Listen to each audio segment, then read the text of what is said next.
Exploring കേരളൈറ്റിൻ്റെ അടുത്ത വീട്ടിലേക്ക് എല്ലാവർക്കും സ്വാഗതം.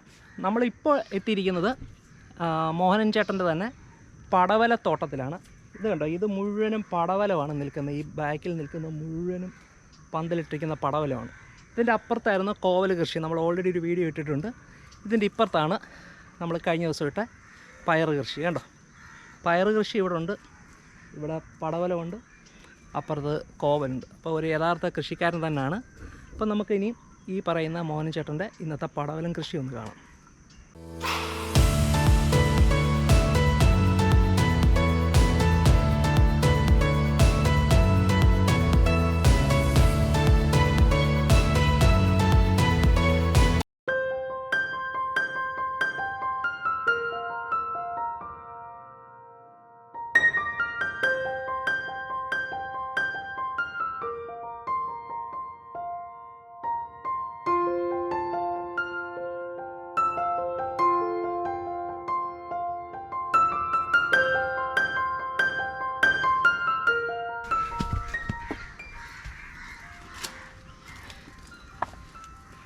ഇതിൻ്റെ കൃഷി രീതികൾ ഒന്ന് പറഞ്ഞേ.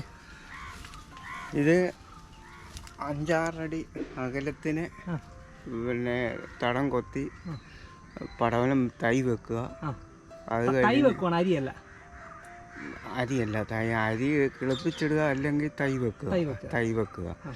എന്നിട്ട് നമ്മൾ മറ്റേത് ചെയ്ത പോലുള്ള വളങ്ങളെ ഏതും, അതുപോലെ തന്നെ കമ്പും ഈ മുളയും എല്ലാം പടങ്ങ് വലം നമ്മൾ നേരത്തെ മറ്റ് കോവലിനൊക്കെ ചെയ്ത പോലെ തന്നെ പടങ്ങ്.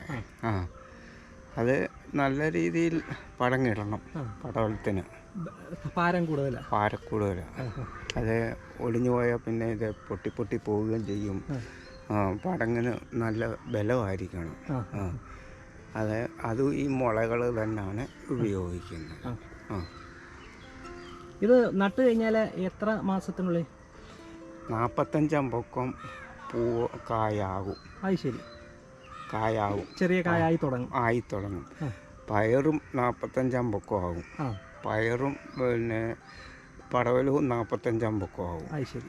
വെണ്ടയും 45 പൊക്കം പൂവാകും, കായാകും. അത് ശരി. കേടില്ലെങ്കിൽ 2-3 മാസം എടുക്കാം. 2-3 മാസം കേടില്ലാതെ ചെടി കായ്ക്കുകയാണെങ്കിൽ എടുക്കാം. കേടാണെങ്കിൽ 1 മാസമോ 2 മാസമോ. ഇത് എത്ര നാൾ കൂടുമ്പോഴാണ് നമ്മൾ വിളവെടുക്കുന്നത്? എങ്ങനെ? നമ്മൾ കോവല് ആഴ്ചയിൽ 2 പ്രാവശ്യമായിരുന്നു, പയർ 2 ദിവസം കൂടുമ്പോഴാണ്. പടവലങ്ങായും ആഴ്ച 2 പ്രാവശ്യം എടുക്കാം.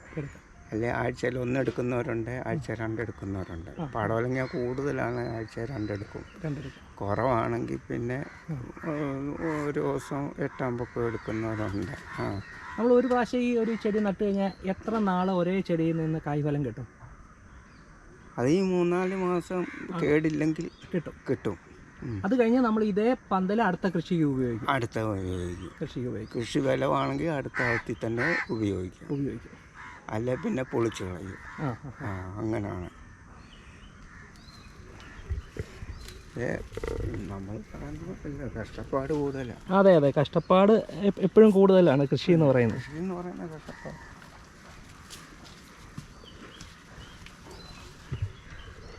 മനസ്സും ആഗ്രഹവും എല്ലാം ഉണ്ടെങ്കിൽ മാത്രമേ ചെയ്യാൻ പറ്റുള്ളൂ.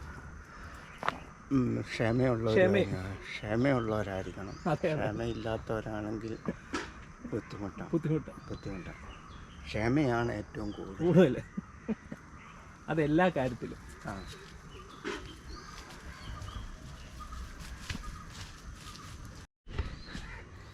ഇതിനകത്ത് നമ്മൾ മറ്റേ ഹണി ട്രാപ്പ് ഉണ്ടാക്കിയിട്ടുണ്ടല്ലേ? കുരുടാനും പഴങ്ങളും കൂടെ ചേർത്ത് ഇങ്ങനെ ചിരട്ടയിൽ ഇങ്ങനെ നമ്മൾ തേച്ച് വെക്കും. അപ്പോൾ അതിൻ്റെ ആ ഒരു സ്മെല്ല് കൊണ്ട് കീടങ്ങളൊക്കെ വന്നത് തിന്നാനിരിക്കും, കുരുടാൻ തിന്ന് ചാവും. ഇത് ഈ പറയുന്ന തോട്ടത്തിൽ അവിടെ ഇവിടങ്ങളിലൊക്കെ ആയിട്ട് ഇട്ടിട്ടുണ്ട്. കണ്ടോ,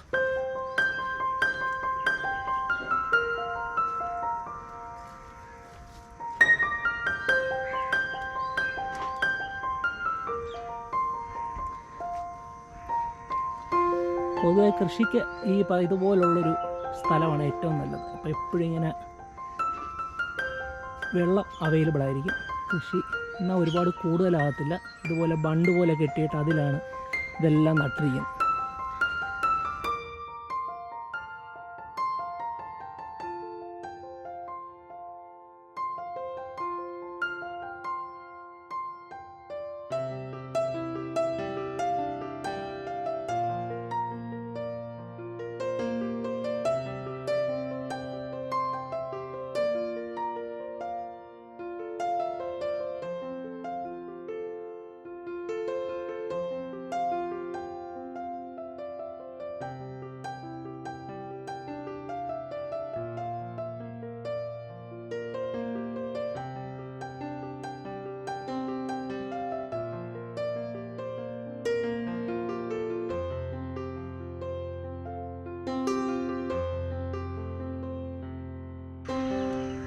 നമ്മൾ സാധാരണ ഇവിടുന്ന് കൃഷി കഴിഞ്ഞ് ഈ കാര്യങ്ങളൊക്കെ കളക്ട് ചെയ്ത ശേഷം എങ്ങനെയാണ് ഇതിൻ്റെ വിൽപ്പന?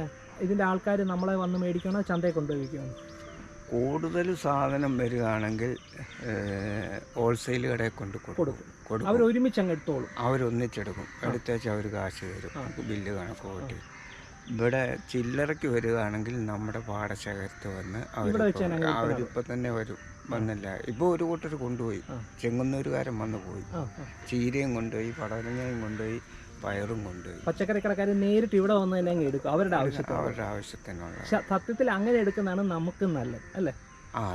നമുക്ക് നല്ലതെന്ന് പറഞ്ഞാൽ നമുക്ക് കുറച്ചും കൂടെ തുക കിട്ടും. തുക തന്നെയല്ല, വണ്ടിക്കൂലിയൊക്കെ ലാഭമാണ്, കഷ്ടപ്പാട് കുറവ്. അതെ അതെ, ഇവിടെ നിന്ന് തന്നെ വന്ന് കൊണ്ടുപോയി അങ്ങനെ. അപ്പോൾ തീർച്ചയായിട്ടും ഈ വീഡിയോ കണ്ട് ആവശ്യമുള്ള ആളുകൾക്ക് ബന്ധപ്പെട്ട് ഇവിടെ വന്ന് തന്നെ സാധനം എടുത്തുകൊണ്ട് പോകാം. ഒരു കുഴപ്പമില്ല. ഇതുപോലെ ഇച്ചിരി രാവിലെയൊക്കെ എത്തണം എന്നുള്ളതേ ഉള്ളൂ കൂടുതൽ. അങ്ങനെയൊക്കെ ഉള്ളൂ, അങ്ങനെയൊന്നുമില്ല. ഇനിയിപ്പോൾ അടുത്ത ആഴ്ചയിൽ കൂടുതൽ പേര് വരും. എന്താണെന്ന് വെച്ചാൽ വെണ്ടയ്ക്ക അവിടെ ഒന്നും ഇല്ല. വെണ്ട കൃഷിയായി വരുന്നുണ്ടല്ലേ? വെണ്ടയ്ക്ക അടുത്ത ആഴ്ചയാവും. വെണ്ടയ്ക്ക ആവും നേരെ.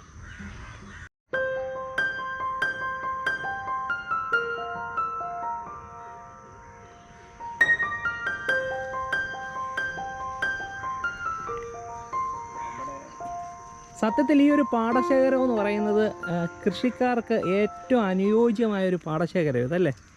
അല്ലേ?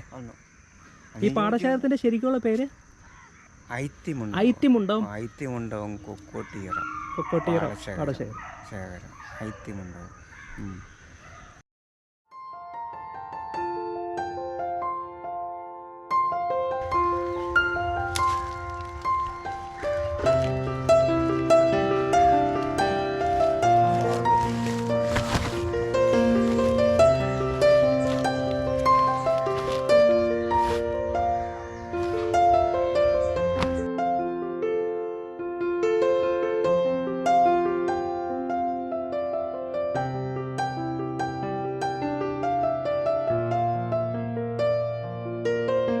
അപ്പോൾ നമുക്ക് പുതിയ വീഡിയോസായിട്ട് ഇനിയും കാണാം. അതുവരെ ഒരു ചെറിയ ഷോർട്ട് ബ്രേക്ക്.